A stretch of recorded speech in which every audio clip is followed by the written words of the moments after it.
Jean-Paul Rouve, vous pouvez nous raconter un petit peu quelle était la genèse? Pourquoi tout d'un coup avoir l'envie de raconter une histoire comme celle de Quand je serai petit? Non, en fait, l'idée. Pourquoi je commence par non déjà?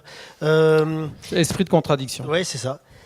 Euh, L'idée m'est venue dans un train. Je partais pour Venise et voilà, j'ai vu des gens monter dans le train, dont un groupe d'enfants. Je me suis pas vu petit, bien sûr, mais j'ai eu cette idée de me dire tiens, ce serait marrant de se voir. Qu'est-ce qui se passe si je me voyais comme ça? Je suis rentré à Paris, j'en ai parlé à mon co-scénariste qui a bien aimé l'idée. Et ensuite, on a mis 2 ans à écrire. Et au début, en effet, la scène, c'était dans un train, comme ce que j'ai vécu, ou ce que j'ai en tout cas imaginé. Mais tout le rapport au père, tout ça, est venu après. Non, moi, ce que j'aime bien, c'est comme les enfants, comme quand on est petit et qu'on s'invente des trucs. Et on se dit, tiens, quand on est petit, on dit, j'aimerais bien être invisible, j'aimerais bien voler. Et ça, c'est pareil, j'aimerais bien, si je pouvais refaire ça. Ça me plaît bien comme point de départ. Comme un enfant.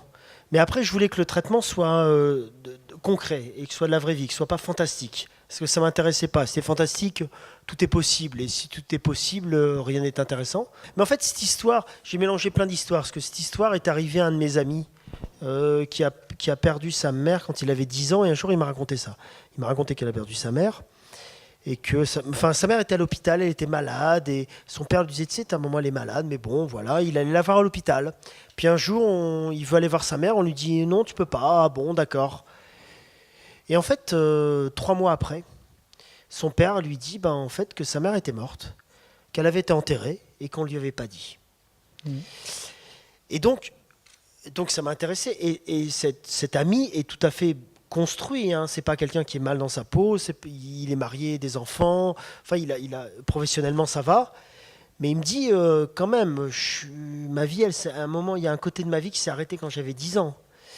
Et donc je lui pose question que peut-être qu'on poserait tous au bout d'un moment, est-ce que ça m'intéresse? Et je lui dis, mais t'en veux à ton père de ne pas te l'avoir dit? Et il me répond, non, j'en veux à ma mère d'être morte. Mhm. Et là, ça m'a d'un seul coup interpellé. Parce que, évidemment, n'ayant pas vécu ça, je n'aurais pas pensé à cette version des choses. Et donc, ça m'intéressait de travailler là-dessus. Et c'est pour ça aussi donc j'ai mélangé ça. Enfin, ce qui m'intéressait surtout, c'était de parler de ce qu'on fait quand on le fait. C'est-à-dire que, vous savez, quand on est ado, on a tous un rapport à nos parents et on trouve tous que nos parents sont nuls. Et puis en vieillissant, on dit oh finalement ils sont pas si nuls que ça. On retrouve ce qu'on avait quand on était enfant, ils sont super. Enfin bon, bref, c'est un mélange de tout ça. Et, et moi, ce qui me plaisait, comme dans les personnages du film, c'est que chacun, comme tous les personnages, chacun fait ce qu'il peut dans la vie. Moi, j'aime bien ça. J'aime bien se dire que chacun fait ce qu'il peut. Voilà. Puis on se dit, bah à cette époque-là, j'ai fait ça, c'était pas bien, mais je pensais qu'à l'époque, c'était bien. Pour ça que les personnages, je voulais pas les juger, aucun. Il y a des choses qui sont pas parfaites, qui sont pas censées arriver, il y a des accidents, et ça, c'est la vraie vie. Et ça te donne une liberté gigantesque. Tu avais une anecdote à raconter? Non, vas-y, dis-moi. Sûr. Tu as dit que Non, tout d'un coup tu t'étais arrêté non, non, mais de jouer. ça m'arrivait parce que je jouais, Ouais. donc je m'arrêtais de jouer, oui, pour diriger ou pour parler.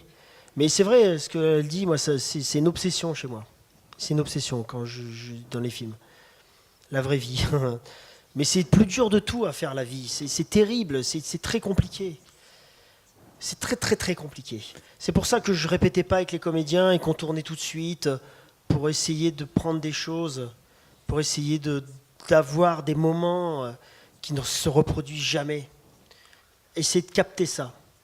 C'est important pour moi. C'est le principe de l'art en fait en général, aussi bien la peinture que la littérature. Mais le cinéma c'est encore pire parce que le cinéma c'est un acte comme ça. Un acteur il joue. Et il ne jouera pas une deuxième fois pareil. Même si c'est un grand pro, il y aura toujours quelque chose en plus dans l'œil. Et je ne voulais pas le perdre, ça. C'était une obsession chez moi. Non, mais c'est très compliqué, les enfants. Et moi, je voulais que ce soit bien. Ma référence absolue, c'était dans Piala. Voilà, il fait des enfants dans ses films qui sont extraordinaires. Et donc, il n'y a pas de méthode avec les enfants. Mais en même temps, un enfant, il est beaucoup plus libre que nous. Parce qu'il n'a pas rentré dans notre vie de tous les jours, des problèmes, Et leur imagination, c'est gigantesque. Nous, il faut travailler notre imagination. Eux, ils l'ont. Donc, je crois que si tu sais comment laisser un enfant jouer, c'est un jeu. Et être, ça marche comme ça. Il ne faut pas les cadrer trop. C'est pour ça que c'est bien de ne pas le faire répéter, parce que c'est vrai que ça le tue. Non mais c'est pas triste, c'est pas parce que t'es bouleversé ou qu'est-ce que tu m'as dit, t'es touché que c'est triste. C'est pas triste, hein. Non. C'est pas triste de mourir, hein. C'est pas ça. C'est pas triste. C'est triste de pas pouvoir dire les choses. Et la fin, elle est pas triste puisque le petit garçon, il peut faire les choses. Bien sûr que son père, il va mourir, mais on peut pas changer ça. Et ça aurait été idiot de le changer, parce que ça veut dire que c'est pas la vie. Et la vie, c'est la mort aussi. Et c'est pas si triste que ça, finalement. Ça fait partie de nous. Et c'est de l'accepter, c'est vivre avec ça qui fait que ça n'est pas triste. Et que je trouve, moi, là, je trouve que c'est positif, finalement. Parce qu'on finit sur une image de Benoît, enfin du personnage, pardon, de Jean, et qui rit. Et c'est ça qu'on garde des gens. Enfin, moi, je trouve.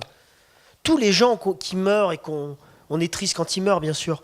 Mais après, tous les souvenirs qu'on a des gens qu'on a aimés, ils sont gays. Parce que l'esprit, notre cerveau, il est fait comme ça. Et c'est ça qu'on garde. Et moi, c'est ça que je voulais expliquer. Tu sais quoi, il y a un mec j'étais je sais plus où en Belgique, et il y a un journaliste qui me dit, ah oui, alors votre film, tout ça, machin. Et il me dit des trucs super intéressants, d'ailleurs, que j'avais pas compris sur mon film. Je me fais, waouh. Mais il avait raison, hein. Non, mais c'était très intelligent sur le rapport à la filiation, pour tout. Et il me dit, votre film... Alors moi j'ai été fier parce qu'il me dit, oui, c'est un peu comme Caché de Haneke. Je fais, ouais, trop classe. Et j'adore Haneke, j'adore.